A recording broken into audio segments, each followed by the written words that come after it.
Welcome to the Slop Temple. We pray this video helps. You'll begin by opening the display or personalize settings. This is where system-level background options live. Once done, make sure you have admin or permission access if Windows requests it so changes persist. You should see a background or wallpaper panel. Click it now. You're not just picking a picture yet, you're choosing the method: solid color, picture, or slideshow. Select the type so the interface reveals the controls you need. This streamlines the next steps and prevents mistaken clicks. Now choose whether you want a solid color, an image, or a slideshow. That decision affects available settings. If you pick an image, click Browse to navigate to your file. JPEG or PNG are best, and pick high resolution for clarity.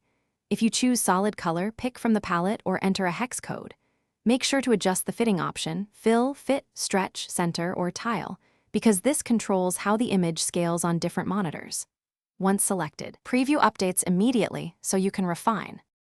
Finish by applying or saving the change. Some systems update instantly, while others require an explicit apply.